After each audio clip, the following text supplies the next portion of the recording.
Hello and welcome to Pluribus Unum's Fireside Chats. Not as good as FDR's, but hey, it's something.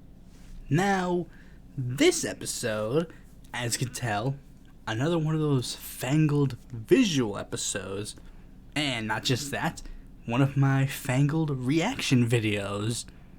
Funnily enough, if it doesn't take too long, I might actually, probably not, but there's a good chance that after I'm done recording this episode, then I might actually record the reaction for my Patreon. Wink, wink, Patreon plug. Wink, wink. Well, I'll just go to the Patreon. See if it'll load. Probably won't.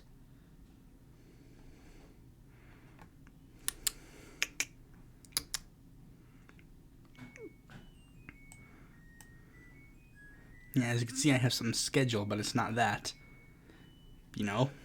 You can watch my reaction to Andor, episode 2, maybe, at some point. Wink, wink, nudge, nudge. But yeah, before we get into that, aside from that, the one more bit of housekeeping is, by the time I upload this episode, I may have already said, I might have already done a thing to show you what the next episode is, but in case I don't, I guess I am just going to advertise it here, just to make it known. Okay, so, the next episode, I'm going to link it. The next episode that I have planned is a redux of an old episode that I did. What if the U.S. had a 10-party system on its anniversary? And this one, I'm actually tagging JJ, because I want to get JJ to actually respond to this one. But, just letting you know, if I don't put this on a premiere, I probably won't premiere it anyways, but this is just to let you know that this episode is coming out on the 30th. So with that out of the way, let's get right into the news. Now, the first news story is something that technically happened last week, but this is something that I didn't even know was a thing, and could actually be somewhat interesting. Senior aide to Mexican president steps down. Now, as you may notice from this picture, AMLO and Cardenas. Now, here's apparently what happened. Apparently, Lazaro Cardenas Patel, the son of Cuauhtemoc Cardenas, used to be in a position where he was like a person who was alongside AMLO. He was like a presidential advisor to AMLO.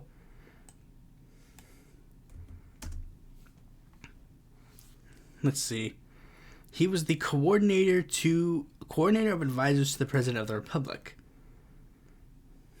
I think this is essentially just like a group of advisors. I don't think this is like an important role, but this was a role that was somewhat important. He was basically one of the things that tied the previous aspect of the Mexican left to its current iteration. He tied himself from Lazaro and Cuauhtemoc directly to AMLO. Now, if you know anything, you know that Cuauhtemoc and AMLO actually are not really fans of each other, and it's been a rivalry that has been going on for a while. Here's the story. Here's a long-standing story. So, I think I can just pull things that would be relevant to this. Okay, so let me see. Cuauhtemoc. I'll just go to AMLO's page, because this will be more directly linked. Okay, so Cuauhtemoc Cardenas, for those who don't know, was the leader of the Party of the Democratic Revolution. The party that, would eventually have AMLO in it. And he was their presidential candidate for technically a couple of elections. His first election was in 1988, but that was before the election, that was before the creation of this party. Then he was their candidate in the 1994 election. Let me show you. 1998. It was basically the thing that was the precursor to that party. Then in 1994, he was their candidate again. Then he was the candidate again in 2004. 2006 was when AMLO became popular and entered the scene. But what happened was, originally, Cuauhtemoc was interested in seeking the nomination for the presidency. Let me see, do they mention him here? No, it'll show him somewhere on this page as well. Like, Cuauhtemoc was originally going to seek the presidency again, but then AMLO entered the scene, and due to a popular thing regarding, like he was originally almost impeached and prevented from running for president. So that pushed him into incredible popularity, which inevitably led to Cuauhtemoc to not, run, not get his nomination, not actually want to continue. I don't know if they mention this in the American version of the article. They mention this in the Spanish version. Okay, I think they mention it in the Spanish version, because it's a little bit more in depth. Okay, let me see. However, most of the party supported Andrés Manuel López. Cardenas declined at the end of 2005 and has remained relatively distant from the party. Given this, many PRD members took positions for and against his decline. Basically, after he was basically kicked out, he wasn't kicked out of the party, but after he, after him and AMLO sort of made their minds and it was like, okay, AMLO, I'm gonna pass the torch to you, he essentially started fading away, and many people were saying, good, be gone, we don't need you anymore. And that led to a divide between him and, it led to a divide between him and AMLO. Hold on, let me see. Yeah, it says right here, after the 2006 election, several voices close to Andrés Manuel López, including writer Elena Poniatowski, have criticized him for not having supported the allegations of fraud made by the PRD. He was also singled out for allegedly not having supported the presidential campaign of Andrés Manuel López Obrador. Out of envy, to this, Cardenas replied in a letter addressed to Blah. Cardenas justified his absence of support, saying, I do not go to electoral acts, only to mine. Basically what happened is, after he, left, he basically decided that he was not going to endorse anybody. Not publicly. It wasn't like he said, I'm not going to endorse AMLO, but he was just like, I don't really feel like endorsing a candidate. And then that was perceived as a slight to AMLO. So then that led to divides between Cuauhtemoc and AMLO, which then I think AMLO has said something in here, because it says in this article, he called him the presidency regular calls him what he describes as conservative adversaries as late January, such as the Cuauhtemoc Cardenas belong to the moderate wing of the conservative bloc, because this sort of divide has also led into criticisms in regards to the presidency, in regards to AMLO. And naturally, these two have been divided once more. This isn't the first major divide between the Mexican left. Another divide happened before, in 1994, or not 1994, in 2000, when Porfirio Muñoz Ledo, who was part of the party, who helped found the party PRD with Cuauhtemoc, left the party because he felt like Cuauhtemoc was trying to turn the party into a personality cult surrounding him. But then, he in turn hitched himself to AMLO, and now he considers AMLO to be in that same strain. And now it's really a divide. And this is basically, this is just one part of the Mexican left. And this is just, basically the democratic socialist, social democratic part of the Mexican left. Don't even get me started in any of the divides regarding, actual, major differences regarding the left-wing policy. You know, the revolutionary left, the Zapatistas. Or say the divide between not just the divide the PT. Anyways, there's not much else I can really say about this. So let's move on to the next one. This one is more relevant, but it's a little different. Okay, India's Rahul Gandhi disqualified from parliament. So this is a big one, but one that just happened really not long ago.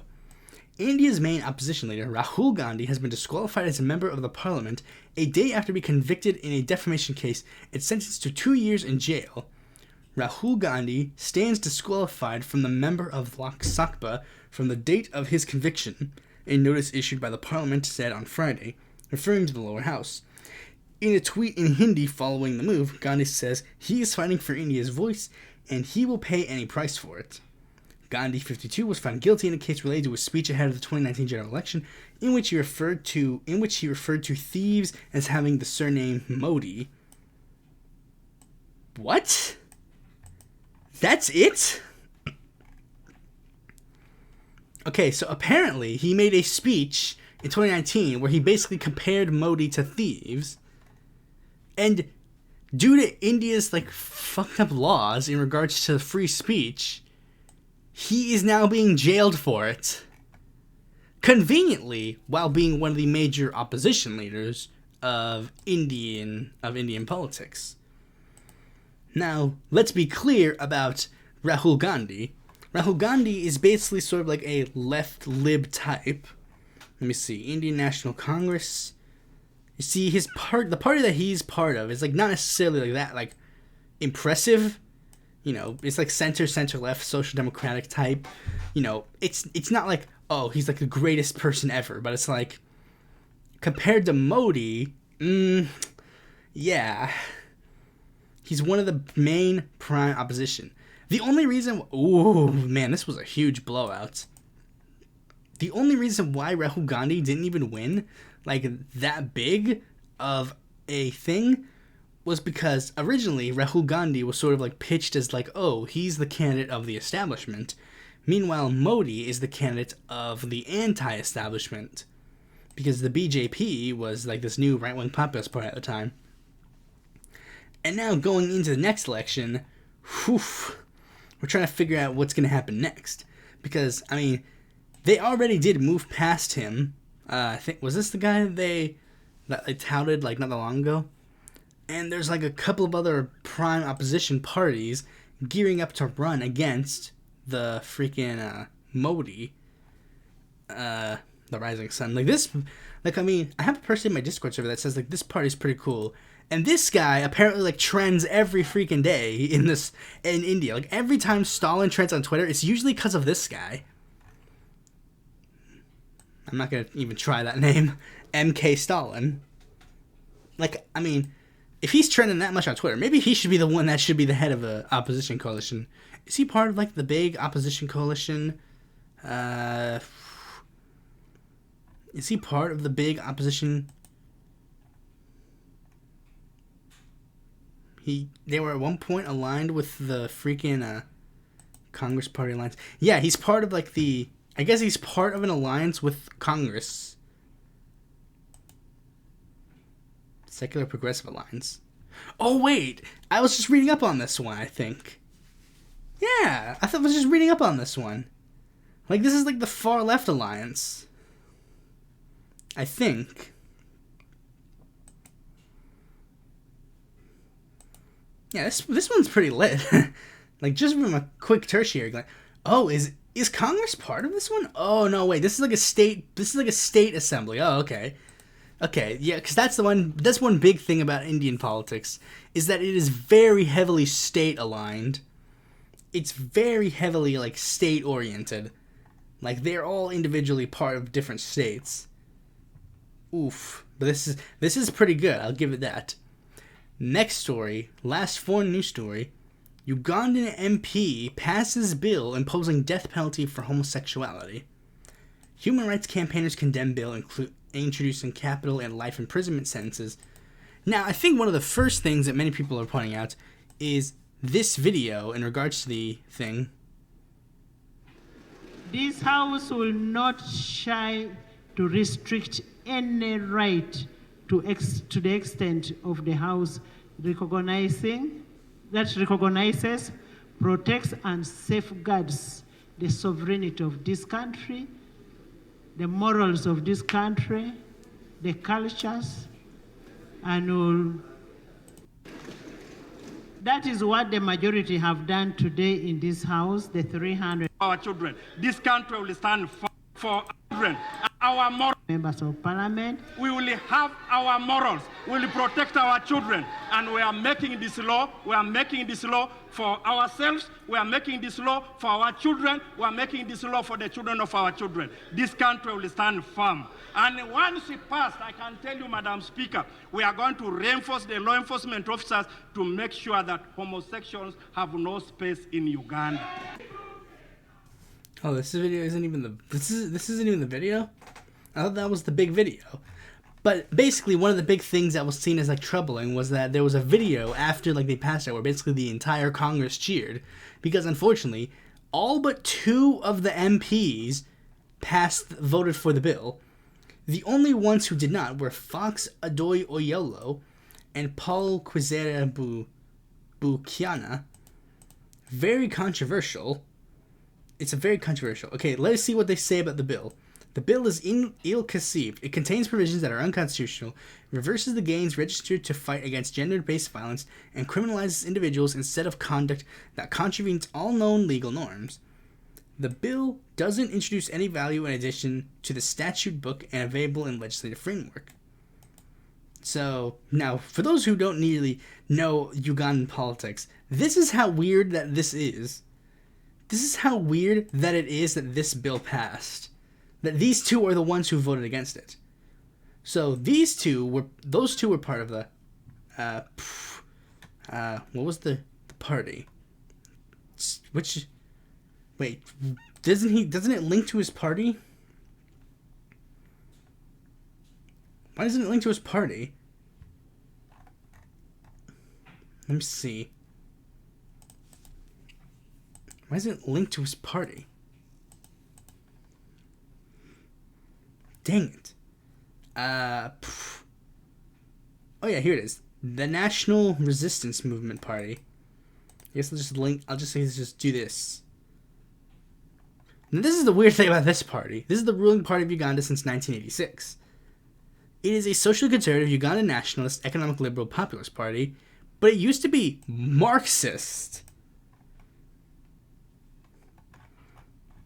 Like, this is how weird this is. And not even the freaking, like, this guy. Like, he was in the parliament, but it's like, he was like a very popular, let me see. Is he the guy that went to Guaido? I don't know if he's the guy who went to Guaido, but I think he is. Like, this is how weird it is. The freaking Progressive Party in Uganda also voted for this bill. Now, I remember I saw a tweet. I can't link it. I can't find it. Or at least I don't want to go through the trouble of finding it. Because this is really not that big a deal. But there was a tweet that I saw about this where people were trying to say that blaming that, like, because one of the big things that has been, going around explaining why this bill is a thing is blaming imperialism or colonialism.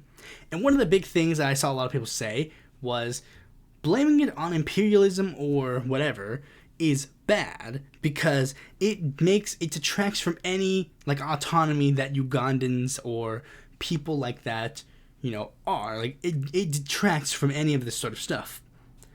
But the thing is, blaming it on both of those things is not only completely justified, but also, like it is completely justified to do that. Because here's the thing, Uganda and a lot of African nations, the reason why do you guys actually know why Uganda and a lot of other African nations have, like, a large conservative Christian population? This is not, like, far off in the past. This is very recent. This is a very recent development. Like, what happened is during, like, the 60s and 70s, I remember seeing a lot of, like, videos from, like, top news sources explaining this. Oh, wait, it wasn't John Oliver. John Oliver talked about this. Like, hold on, let me see. Now I have reason.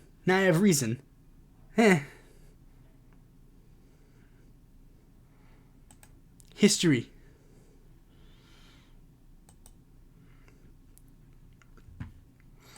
John Oliver made something like this.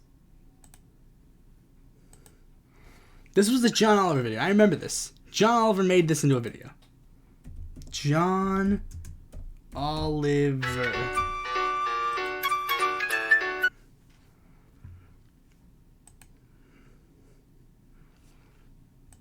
You're getting the hot takes right now, because I'm getting all this right here, right now. It's literally one of his earliest last week's nights. Hold on, let me see if it's popular. It's gonna be a rather popular one. Televangelists, multi-level marketing, vaccines, Miss America pageant, sex education, slap lawsuits, Mike Pence, North Korea, Alex Jones, cryptocurrency, Scottish independence, retirement plans. You guys will know what it is if you find it for yourself. But he talks about how basically, like, very recently there were a lot of Christian, like, groups and missions that went to Africa, and basically, like, they knew that Christianity was dying in America, so the only solution they had to contain and remain prevalent was by going to, like, African nations and spreading their message there. And sure enough, it ended up working, because a lot of African nations, despite never really having any, like, actual reason to believe in Christianity and stuff, are now heavily considered Christian nations. So yeah, like, blaming it on that is very much true and continually prevalent to this day. But I guess we'll just move on to the next topic, next thing. Marianne Williamson. This article is also old, but the only reason why I'm talking about this is because I have seen so many people, like, just objectively say incorrect stuff about this article. And I'm doing this so I could immediately get to the thing. I'm doing this so I can immediately get to Twitter so I can show this, because it's not, like, a very, like, far off thing for me. So basically, what happened, and I'm just gonna, again, I'm getting this to the, like, earliest as I can get it. So, like, what happened is, this article was released where it details Marianne Williamson reportedly abusing her staff. Interviews with 12 people who worked with Williamson during a 2020 presidential campaign paint a picture of a boss who can be verbally and emotionally abusive. Those interviewed say the best-selling author and spiritual advisor subjected her employees to unpredictable, explosive episodes of anger. They said Williamson could be cruel and demeaning to her staff, and that her behavior went far beyond the typical stress of a grueling presidential cycle. It would be foaming, spitting, uncontrollable rage, said a staffer, who, like most people that spoke with Politico, was granted anonymity because of their concern about being sued for breaking in non-disclosure agreements. It was traumatic, and the experience in the end was terrifying.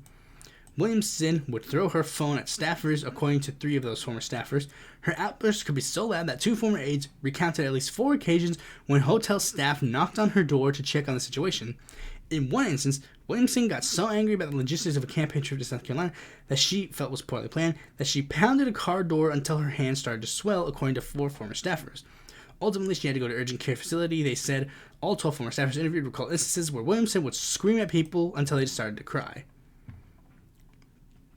When presented with the details of Politico's reporting, Paul Hodes, a former U.S. congressman who served as Williamson's 2020 New Hampshire state director, said such descriptions mirrored his own experiences working with her.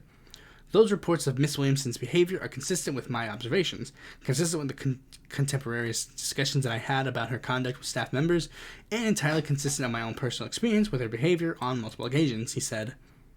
Now, of course, Williamson has denied the allegations, supposedly, but she flat out admitted to doing the things. She did acknowledge that she went to urgent care, getting upset at hitting her hand on a car door. And then she said she also acknowledged that there was an occasion where she raised her voice in a hotel room and someone came to see what was happening. Like it's weird. It's like, okay, yes, I did the things, but I didn't. Like, it's just so fucking stupid. And then I call them out on this. I call Williamson out on this, and sure enough, Williamson people came to the staff, came to her defense. You know, whatever. This person in particular was like, oof, aw, you don't like her because you punched a car. How bad of her. If only the person she was running against, again, the primary, helped with the most racist bill in America history. So be it. Lol, this is literally a cult. You get mad when people critique her policies and willingness to fight for them. You get mad when people critique her for her closet anti-vax views. You get mad when she's abusive to workers. You're acting like a Biden lib right now. And they got mad because, you know, like, literally, it's just so dumb. Like, you critique her on literally everything, you get nothing. You can't do anything. Like, seriously, go to this tweet, and you will see in the comments, this person, I literally bring up every single criticism of Marianne Williamson. The fact that she is not that good on Medicare for All. They immediately went, oh, but that was 4 years ago, calm down. And then it's like, that's stupid, even though literally the big thing against Joe Biden is something that happened years ago. Like, this is so stupid. It's like, oh, it was only 4 years ago, calm down. It's like, then why are you complaining about the crime bill? Like, seriously, if your thing about Marianne Williamson is like, you can't be mad at her for being bad, it was 4 years ago, then why are you still bitching about the crime bill? And then I bring up the anti-vax views that she's continually done, that she continually does, like, oh, I went on an anti-vax show 1 time. Oh, I went on it 2 times. I went on it 3 times. I went on it 4 times. 5, 6, 7. But no, like, again, this is why I will never take the Marianne cult seriously. Like, they're literally just acting like Biden libs. You critique her on literally anything, that it's immediately debunked. Not debunked, but, like, immediately, like, pushed against. Not even, like, with actual salient responses. I think this person, or someone else, I think this person said, like, something stupid. Okay.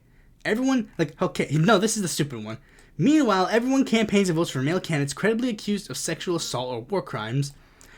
I think their moral barometer needs adjusting. If those things aren't bad or deal breakers for them, they should STFO about Marianne Williamson and maybe being a mean boss lady sometimes. Everyone supports male candidates who commit war crimes and sexual assault. I'm a socialist, so I don't support people who do that. Like that's literally an odd thing to bring up. Not what wrote, though. Accused of not supports. Okay, everyone accused of male candidates who commit war crimes and sexual assault. That's stupid wording, but okay. They said that this is what they want the wording to be. But it's like, this makes no sense. I've critiqued people for doing this. So that's like literally the dumbest response you could make to me. Like, whatever. Like, at this point, like, again, Marianne Williamson, and, like, the whole argument, it, like, devolved, because they're like, who are you gonna vote for? Who are you voting for? It's like, I do not believe Marianne Williamson is going to even make it to my state. She's not making it to Super Tuesday. That is a fact. She's either going to drop out in 4 months, like, by the 4th month of her campaign, she's gonna drop out, or she will stay up until the first 4 states. I do not believe that she's going to make it to the convention. Like, she's definitely not making it to the convention, much less Super Tuesday. So anyways, next story. TikTok. TikTok lands first major ally on Capitol Hill, Democratic Representative Jamaal Bowman. Bowman of New York is defending the app, rejecting efforts to ban TikTok as ill-advised and part of a fear-mongering campaign with undertones of xenophobia around China. For an app that boasts 150 million American users, TikTok has virtually no allies at Capitol Hill to fight back against the growing movement to ban it. That appears to be changing. The Chinese-owned platform has won over Jamaal Bowman, a New York Democrat who was scheduled to host a press conference Wednesday at the Capitol alongside dozens of TikTok content creators to make the case for protecting the app in the U.S.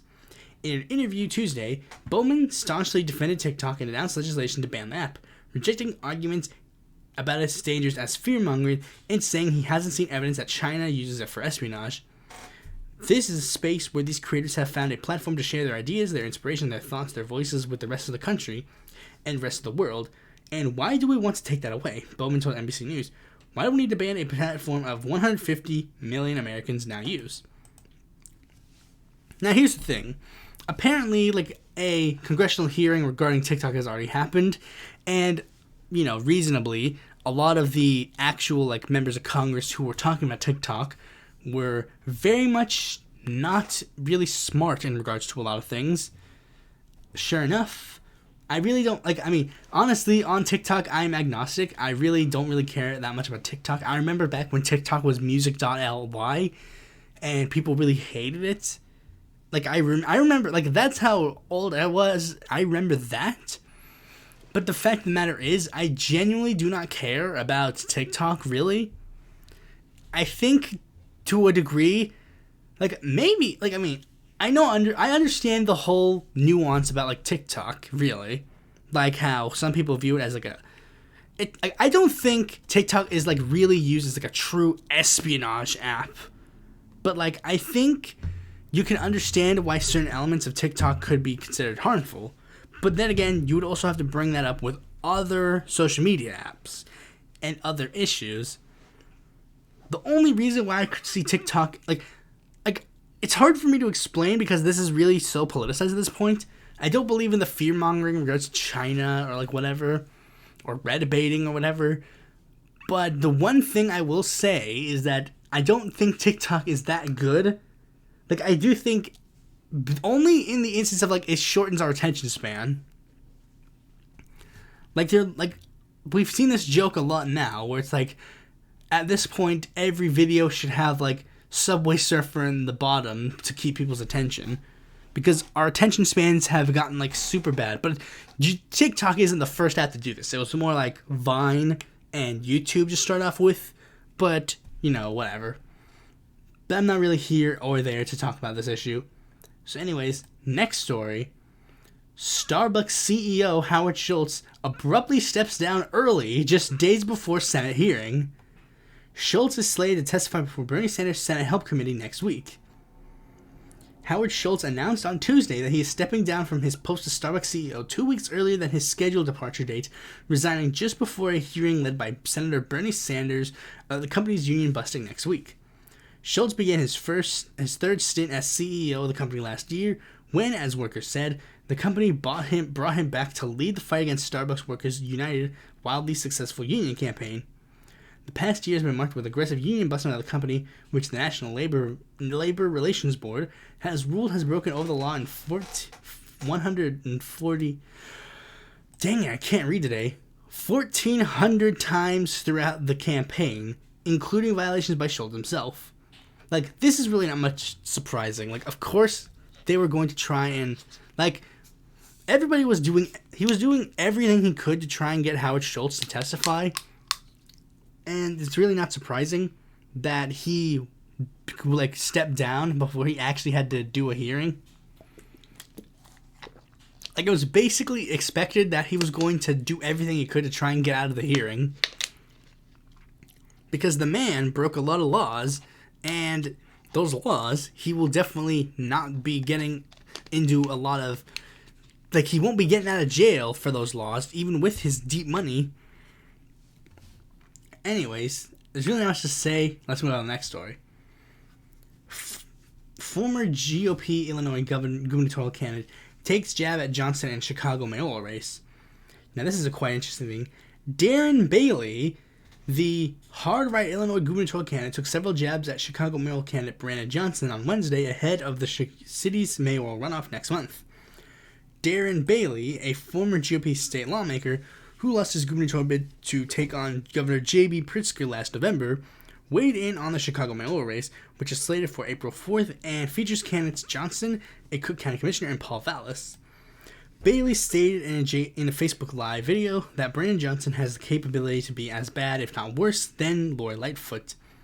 If they elect Brandon Johnson, it is going to be a dark day for not only Chicago, Illinois, I believe.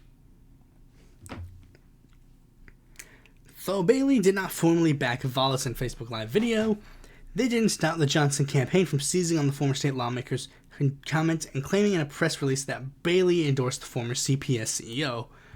Which, to be honest, yeah, he essentially did. Like, this is basically an anti-endorsement, where he is trying to get people to make sure that he doesn't, like, Johnson does not get to be mayor. That's what he wants to do. He's not officially endorsing Vallas, but he is making it clear that he does not want people to back Johnson.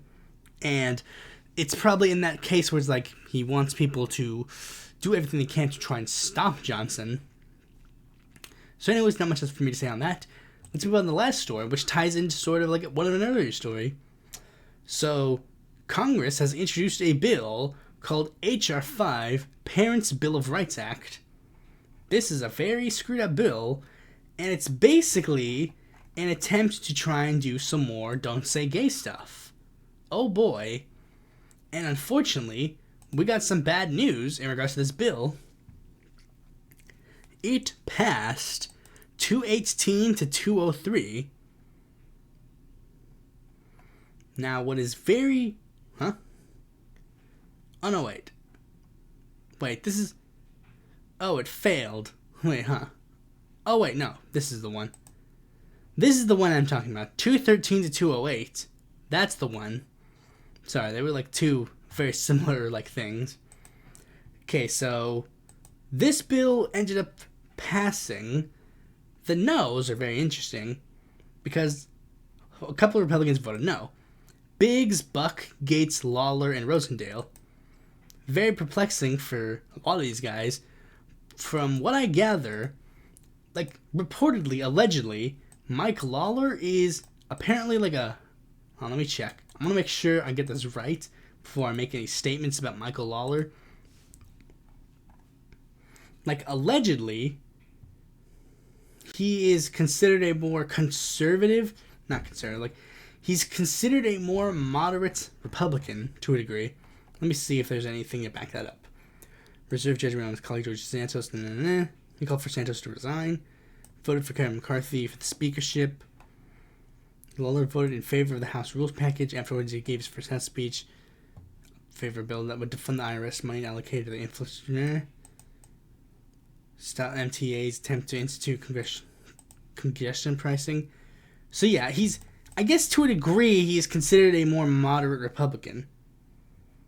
But, you know, he's definitely not really like he's definitely no although I was gonna use an example, but I can't use this example because Brian Fitzpatrick actually voted for this bill. I was gonna use Fitzpatrick as an example, but Brian Fitzpatrick voted for this bill, and it's very troubling because Brian Fitzpatrick is kind of screwed now. Because one of the only reasons why Brian Fitzpatrick was sort of staying in relevancy was because he was one of the like most moderate Republicans. But now that he's even going so far as to vote for this, then I think he's kind of screwed. Even though, like, especially since Republicans are actually not Republicans, like Democrats are actually targeting his seat very much so. So yeah, with all that out of the way, let's move on to the main topic of this video. This is gonna require a lot of context to explain, but bear with me. Now, for those of you who don't remember, we used to have this thing called the anti-SJW community, or the skeptic community, and there were basically a ton of YouTubers inspired by The Amazing Atheist who were anti-social justice warriors or whatever. And one problem is that at one point, it was originally a somewhat left-wing sphere. Like, originally it was left-wing to a degree, like center-left to left-wing, social democratic to, not necessarily socialist, but like, you know, they were definitely like liberals to social democrats, progressive type candidates or figures. But eventually, some people were very much not in the center-left social democratic type sphere and were hating on SJWs because, you know, they hated women or they hated gay people.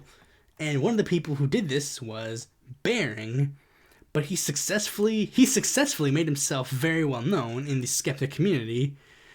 But again, it was not really that well liked at first. Like, again, like, the only reason why people liked him was because he tackled the SJWs. Like, SJW's bad, whatever. But of course he was like, one of the things that was a very interesting thing was, like, it was like there were some people within the community that were able to see this right-wing infiltration, and there were some people who were not able to see this right-wing infiltration. But one person who, like, was But the first thing that made people realize that something might have been up was a video that Bering made that he has since deleted. Let me see if it's if I could find something around there. But I mean, I guess I'm not really gonna get it, but let me explain, because we're gonna see it in a second. So like, Bering, he made a video where Australia was doing a referendum on whether or not gay marriage should be considered like legal or not. So what ended up happening was Bering posted a video, and that was the first major thing that was a wake-up call for a lot of people in the skeptic community, because Bering made a video announcing that he would be voting no in the referendum. And it was basically, a lot of people in the skeptic community were either LGBTQ themselves, mostly B, mostly B, but they were very much confused as to why Bering would vote no, even though he allegedly agreed on the issue. Now his video was very controversial, because a lot of people really did not see a reason why he would vote no on this. But this is where we again saw the first divide, because some people did see where he was coming from, and they just went down like the further right rabbit hole. And one of the major people to show this divide was Cult of Dusty, who made a video response explaining why he didn't really like this thing and why he thought Bering was stupid. Now, believe it or not, this was around the time where I actually wanted to sort of be part of the YouTube skeptic community. And I know it's kind of weird, but bear with me. Haha. It was basically when I was kind of like getting into the point where I did not really like the content I was making anymore. Now, I mean, it's not that I didn't like it, but it was like at the point where it's like, I was making a lot of stuff. So then I basically briefly tried to get into the skeptic community. Like, I saw my way into the skeptic community, but I basically quit that channel and then started doing this channel before I even really got a chance to do the skeptic community. And for this video, we're going to be taking a look at my poor attempt to make it into the skeptic community. Oh boy. Right now I'm starting to see some issues. Okay, so let me explain. This was basically one of my first attempts to try and make an actual set, and the whole point was that I was going to do like the thing where it's like, oh, the mic is at the top, but as you can see, like 2 seconds in, oh boy, because this was like a brief period of time where like the freaking thing was like glitching up or whatever. So, like, again, like this was my first thing to figure out that something was up with the anti-SJW community, and that I maybe should start looking into a different community. Like, I think one of the reasons why I didn't get into the skeptic community might have actually been because of this. Quite an interesting thing. But anyways, so first we're going to get into, like, well, of course, react to the video. But first, let's just briefly analyze this set. Oh boy, this set is going to be quite an interesting thing. Okay, so I don't know if you can tell, but like, there's a window over here because it's a window. And right up here is like an atheist symbol because you go, again, skeptic community. And to show more skeptic communityisms, in there is the Holy Bible in the trash. And over here is the God delusion, lol. And to show I'm edgy, I put the Communist Manifesto on my desk because I know for a fact that I will never have the Communist Manifesto on my desk. It's actually in my desk. If you want it to be on my desk, I can get it. Wait, I can't find it. Oh, well, it doesn't really matter. But one of the big things that was, of course, going to be, and you could see that sort of seeped into this, was I was going to do, like, the third-party thing, and I even had, like, a third-party flag where it's, like, the Libertarians, Greens, Constitution Party, Justice Party, Socialist Party, Pirate Party, Whigs, Prohibitionist? Reform, Peace and Freedom. I like the Peace and Freedom one. working families, and Communist Party. And other things in the trash were Pepe the Frog, because this was right when Pepe the Frog was becoming like the alt-right symbol, and this was me showing that the alt-right was like trash as well. And, of course, as a jab to Hillary Clinton, 33,000 emails. And over here we have Origin of a Species. Is that what it says? I can't really tell. This was like poor quality. Bernie Sanders Funko Pop and Vermin Supreme's boot. So yeah, quite an interesting sphere, quite an interesting video, like quite an interesting setup. Oh boy, let's just get into it. Let's just get into it. And of course, I'll have to read the text because I didn't have like a mic or anything. You know, this video is already a lie. I didn't have a mic, so we'll just read this one right here. And I'll try not to pause as much unless I really need to read it or actually respond to something. So here we go. Hello everybody, I'm here to talk about Baring's video talking about his decision to vote against gay marriage in Australia. Right off the bat, typo. I was not a good typist. Alright. A decision I personally find asinine, but let's hear what Baring has to say. See, I think I was still in the point where I was trying to give Baring, like, benefit of the doubt. Sad.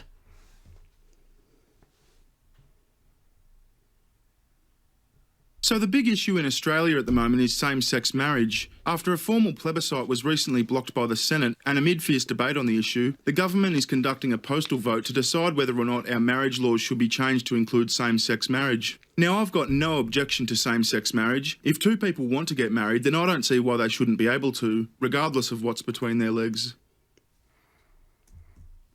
In that case, I guess you'll be voting for it. Like, yeah, that's the thing. Like, that first part was the very big reason. Like, he said that he didn't want, like, he said that he had no issue with gay rights and gay marriage. Ergo, you should be voting for it, right?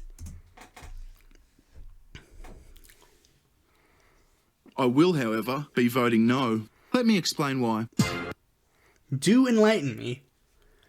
See, this is back in the skeptic community era, because in the skeptic community era, you actually edit, like, instead of like just reacting to the video, you actually like cut and edited parts of the video so that it looked like you were watching it in real time, even though you could just do something like this and watch it in real time. But this came off as lazy. The issue of protecting religious entities, and the argument that's being put forward that there's no legislation that actually shows at the moment that religious institutions will be protected. Redefining marriage creates all sorts of vulnerabilities for the freedom of millions of Australians, not just professional clergy who might do weddings, but anyone who wants to speak and say out loud that they believe that marriage is exclusively... Now, I think this is the first screw-up, because I think Baring, if I remember correctly, Baring had a segment where he talked about this part first, and then he played this clip, but I chose to instead just directly attack the clip. Between a man and a woman will need legal protection against the triggering of state-based anti-discrimination law, and we've already seen this with an archbishop, not as a result of his religious duty in a wedding ceremony, but simply because he exercised free speech to distribute Christian teaching on marriage. He was hauled before a tribunal. We're going to see a lot more of that, and that hasn't even been discussed. No, people who identify marriage between a man and a woman won't be discriminated against.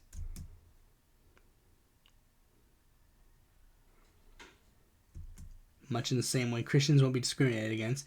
In most countries, people aren't discriminated in. They are the majority. Wait, what? Okay, hold on, let me reread it again. Much in the same way Christians won't be discriminated against. In most countries, people aren't discriminated in. They are the majority. I'm pretty sure what I'm trying to say is, like in most countries, people who aren't discriminated against are the majority. Like, I'm pointing out the fact that Christians were a majority in Australia, much like how they are in America, so ergo they wouldn't be discriminated against in a country where they are in the majority.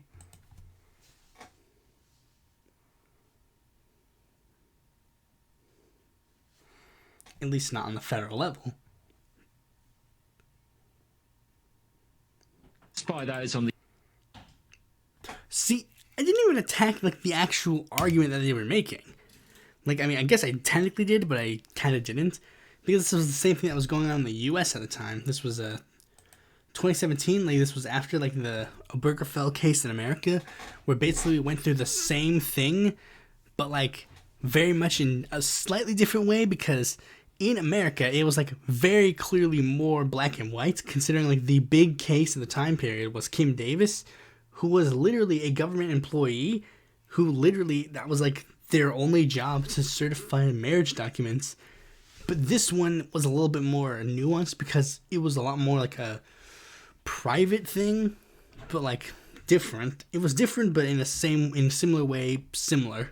On the yes side, they have no solution. Christine Forster, to that issue that Lyle does raise, there is a bit of a grey area here, a bit of opacity when it comes to anti-discrimination bodies at a state level. It's not quite clear whether Commonwealth legislation could actually override that. That's a question for legislators to address. Yes. If there are concerns, then it's up to our parliamentarians to put private members' bill or other legislation together to address those concerns. Well, yes, there are concerns. This fella from the Christian lobby just outlined his concerns. So isn't it reasonable to expect that we'd have a decent understanding of how they're going to be addressed before we make such fundamental changes to our marriage laws? In my opinion, our right to freedom of thought, conscience and religion is way too important to have any level of uncertainty over. And a yes vote at this point in time will mean uncertainty over freedom of religion, freedom of speech, as well as parental rights, as ex-Prime Minister John Howard explains. Is that true? Because it seems to me things will be status quo aside from gays that will get married. Australia... So yeah, basically what they're trying to say is that they're trying to make the argument that, oh, gay people will be like, oh, the Christians will be discriminated against or something, when it doesn't make any sense, because like it was similar to Bill C-16, where it's like the bill literally did so little, but you're stretching to make an argument. You're stretching to make an argument or a thought. You're stretching. Like, you're really stretching to make that point. And that was basically what happened in America, where it was like, oh, all these things will happen, but then sure enough, it's like, oh, it didn't happen at all. Australia's Safe School Coalition pushes radical left-wing sexual ideology dressed up as an anti-bullying program to over 300 Australian schools. Download the Safe Schools material from the Victorian Government Education Department's own website. Material for Year 7s and Year 8s, and you will find this instruction to teachers. Quoting, invite students to imagine themselves in the role of a young person who is aged 16 years or older. Then tell students on the left-hand side of the room that their character is going out with someone of the same sex. Well, yes, that is a bit strange, but is it so bad that you need to go against gay?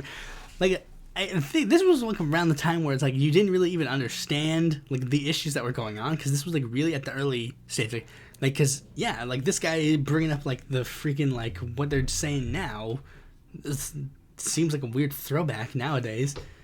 Bering was sort of on the money, because conservatives make that argument every day for some reason. But it's like, in retrospect, no, that's really not strange at all. It's like an exercise. It's only strange in the sense that we have this sort of weird mentality with that's how the things are. Like, I remember, like, very common on, like, in my schooling days, I had to literally, like, they literally did, like, a Civil War school project, and one of the big Civil War school projects was, oh, yeah, you have to be a slave owner. And what's worse is, sometimes they would have students be slaves.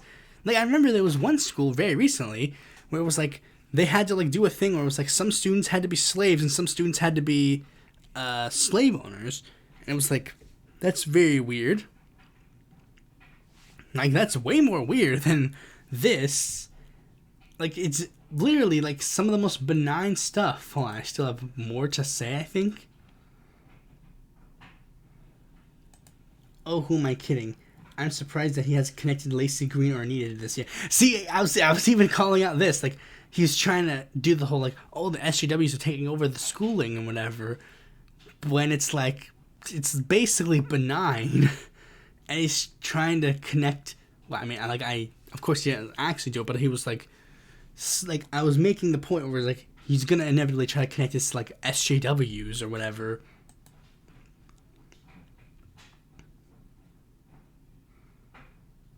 People worry about what their children are taught in the classroom in relation to gender theory. You know, there's been a lot of debate about the Safe Schools program, which is concerned an enormous number of parents now. It's kind of sad that the Aussie Prime Minister and the American President aren't besties anymore. At least we're friends with Putin. Hold on. I can't read the thing.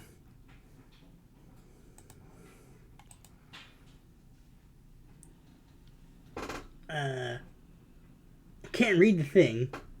Semi-friendliness. Oh, okay. Semi-friendliness. So that's the joke about Trump being friends with Putin, you know, whatever. What does next is a sketch with Trump, but I'm going to skip that since it's nothing to do with your point. And it's at this point that I suddenly remember that I was making a video about same-sex marriage in Australia. So as I outlined before that little tangent, one of the main reasons I cannot vote yes... Yeah, that's another reason why I didn't really, care about this video. He went on this, weird, thing where he, did a sketch about, the Australian Prime Minister and Trump, being friends and hanging out. And it's okay, that's, stupid. Is the legislative uncertainty surrounding freedom of expression that a yes result would give us. Instead of putting the cart before the horse, let's address these potential landmines before they can do any real damage to people's livelihoods. Well, at least you're trying to be fair. I'm pretty sure this is supposed to be sarcastic, because I'm supposed to have, my hand in my head. Now the other... But that's one thing. I don't know if I get into this in the video, but, that's one thing I keep hearing. He keeps saying, we need to address these, concerns about freedom of speech and stuff. But it's what concerns? There are literally no concerns you're raising. You're literally, this... And this kind of doesn't work because, he's supposed to be, a skeptic atheist type. So it doesn't make any sense that why he's so concerned about, these Christians. It doesn't make any sense that he's, doing this whole, concern trolling, I guess, is essentially what he's doing. Other reason I'm voting no also relates to freedom of expression, but it has less to do with the wording of legislation that gives us the legal right to express ourselves, and more to do with the spirit of free expression, the principle of tolerance that should be at the core of anyone who values their own ability to freely express themselves. What I found stressful, and I find this stressful, the negative rhetoric towards the LGBTQ community. I always think, imagine before Sorry Day, some group started putting out racist pamphlets. You put them to jail. And some of those things in those pamphlets are wrong and so offensive. We should be putting all those people that have printed those things in jail. It is offensive beyond belief, making me feel... I'm embarrassed to be Australian right now. I'm kind of embarrassed that you're Australian right now as well. In the same way I'm embarrassed. This isn't even a good response. I'm literally just literally, I'm just doing the skeptic thing where it's oh, they say a thing and they do a response. So let me check. What's Sorry Day? Sorry Day. National Sorry Day is an annual event held in Australia. It has to do with Indigenous people. Remember, it commemorates mistreatment of the country's Indigenous people. So basically what she said was, oh, these people who are railing against same-sex marriage are saying very homophobic things. And she's saying, and she's taking it to an extreme where it's yeah, there should probably be some sort of punishment, because she's comparing it to, if they said something extremely, anti-Indigenous after, Sorry Day. And so I really don't understand why that's the thing. I had to look at it from past time, but, nowadays I understand why Bering doesn't care. Bering is a conservative. Not even, ifs, ands, or buts. He literally is just a conservative. But it's back in the day, you have to understand why.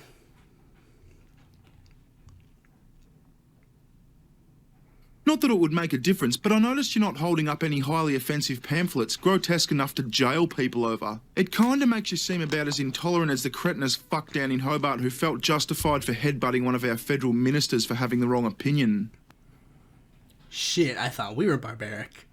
Making a joke about our 2016 election. Hey, Tony. It was, but this is an actual good response. It was only while I was editing that I realized this incident had nothing to do with the issue at hand. That is a very salient, critique and point out that debunks bearing. I turned around. There was a chap wearing a Vote Yes badge. He says, "I want to shake your hand." This incident apparently literally had nothing to do with the LGBTQ movement or with this particular referendum. It was a different referendum.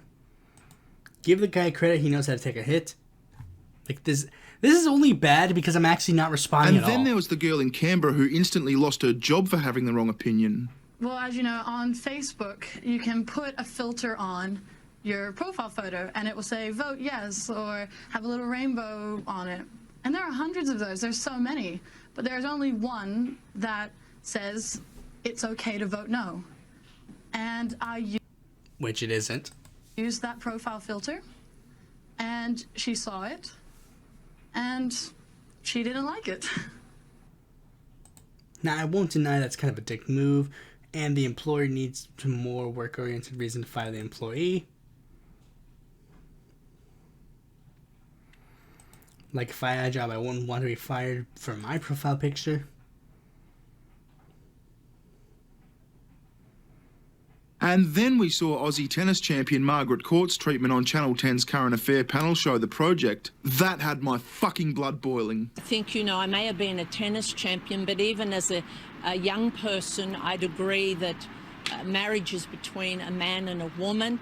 If people read the first I appreciate two that might be your view, but there is polling. Can I finish? I need to pick you up on this point, though, because there is polling suggesting that 62 to 64% are in support of this. So you can have your view, but you can't change those facts. She was just telling you her views, you smarmy little fuckhead. She was literally telling you her views when you had to cut her off and pick her up on the fact that different people have different views. Who's triggered now? Yeah, that one was best. The dude is getting mad that some, old, irrelevant, tennis woman,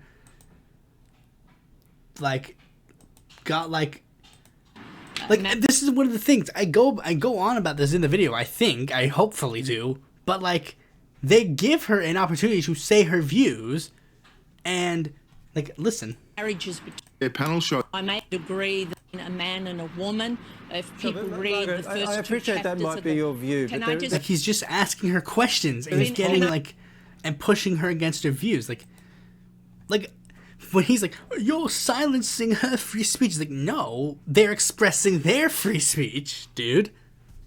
Fuckhead, she was literally confused.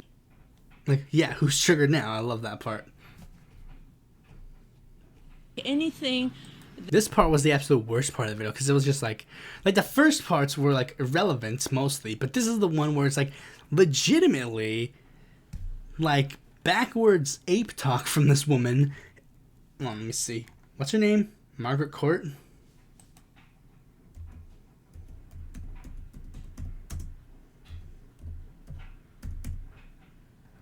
She dead? No, not yet.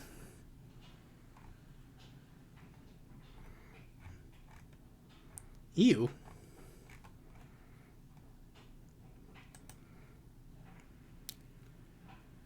Yeah,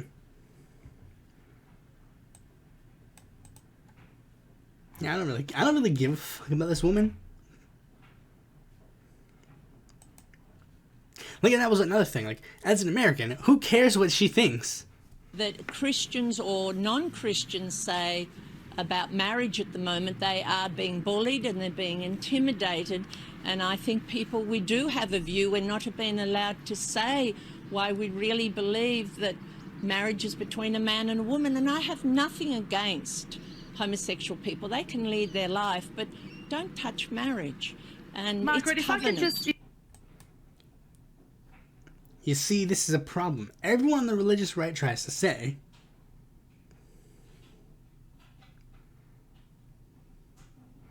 We don't hate you, gay people. But I'm immediately... Oh!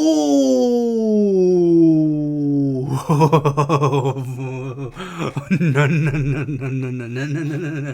No. I'm not saying that one. No. You get my point. You get the point that I'm trying to make, though, right? This is tactical. I could say it. But, like, my point is, like, they say, we don't hate you. But then when they give you the fundamental, when it comes to your actual fundamental human right, then immediately it goes out the window. Like with the American Solidarity Party, where they try to do with my most recent video, where they're like, no, you see, we don't hate gay people. Love the sinner, hate the sin. But it's like, the fact that you are claiming that their lifestyle is a sin is the problem. You don't understand. Like, you claiming that is a sinful lifestyle is the problem. I've left that word up way too much. Just because they're anti-PC doesn't mean they are good people.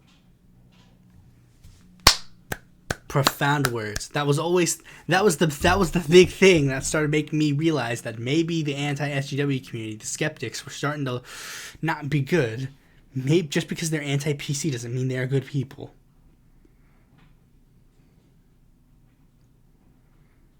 Fucking hypocrites.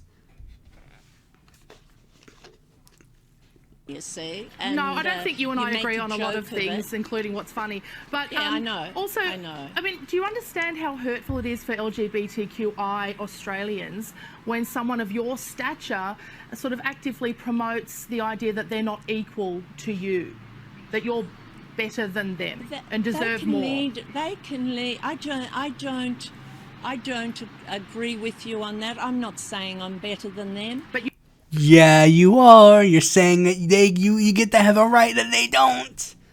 You deserve marriage and they don't. Is what you're... Yes, her. That whoever this person is, whoever the other person is, whoever this person is, you're 100% right on the money. That you're better than them and deserve more. They can lead. I don't. Screw this woman. I don't care about her. On that. I'm not saying I'm better than them. But you deserve marriage and they don't. Is what you're saying. Between a man and well, it is because it's in the Bible and much like incest, which is true. That is in the Bible. Because the Bible says it, and but it's we're in a the secular beginning society, when God Margaret. created man. I'm not a Christian person. Listen, thunder cunt. I wouldn't call. Get it? He insulted the woman who he supposedly agrees with on the issue. Like, that's the thing. Supposedly, Bering should be on, like, legitimately, like, this is the thing that really did show that the skeptic community was failing.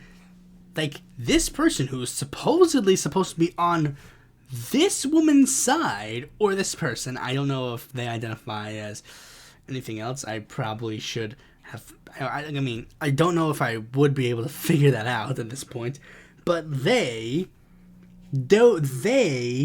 are supposedly, like, Bering is supposedly on their side on the issue, as Bering said at the beginning of the video. Right here. Then I don't see why they shouldn't be able to, regardless of what's between their legs. As Bering said in the beginning, our marriage laws should be changed to include same-sex marriage. Now, I've got no objection to same-sex marriage. If two people want to get married, then I don't see why they shouldn't be able to, regardless of what's between their legs. He supposedly agrees with her on that, and then, as we get into in a second...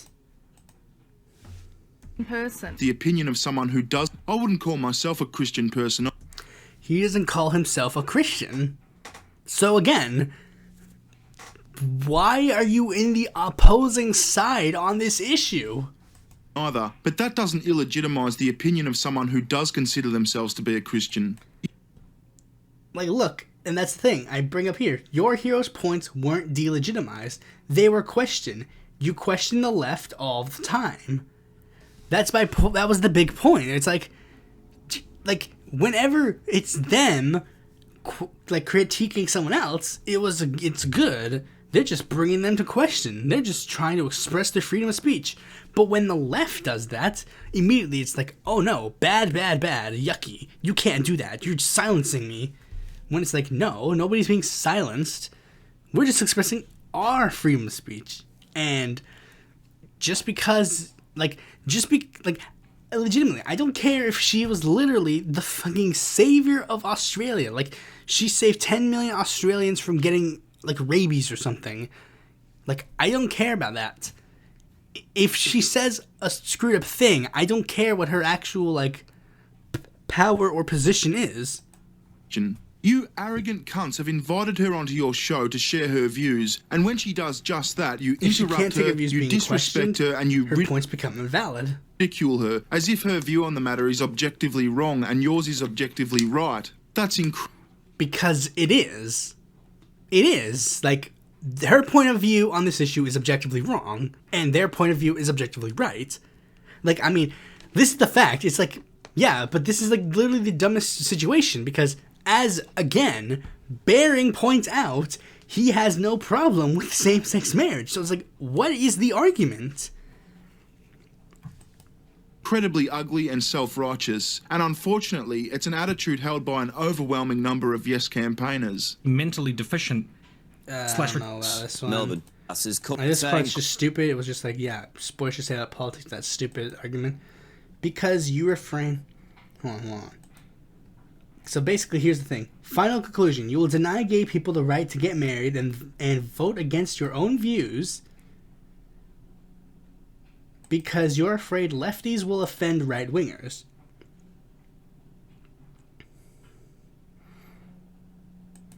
At least that's what I got out of it. Maybe Bering will correct me. He never did.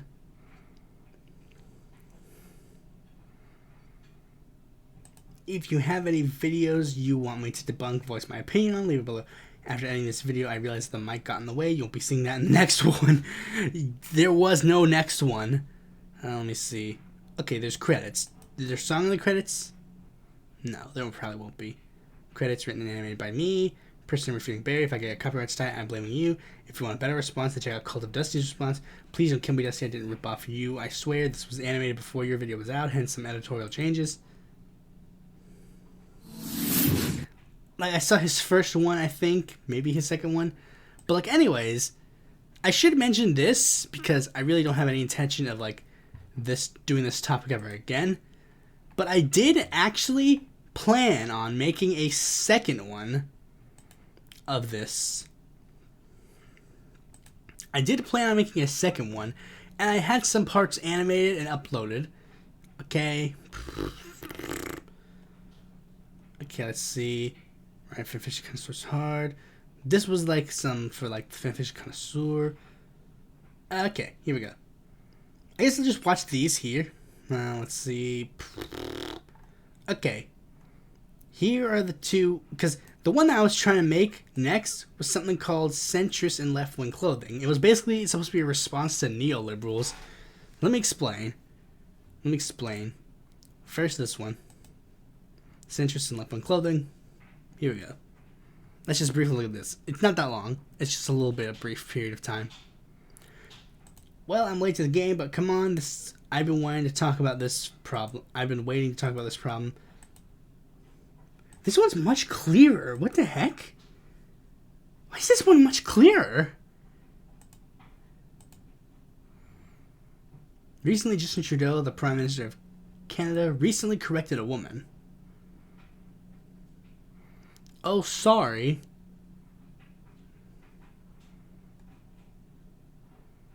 A person from saying mankind to peoplekind.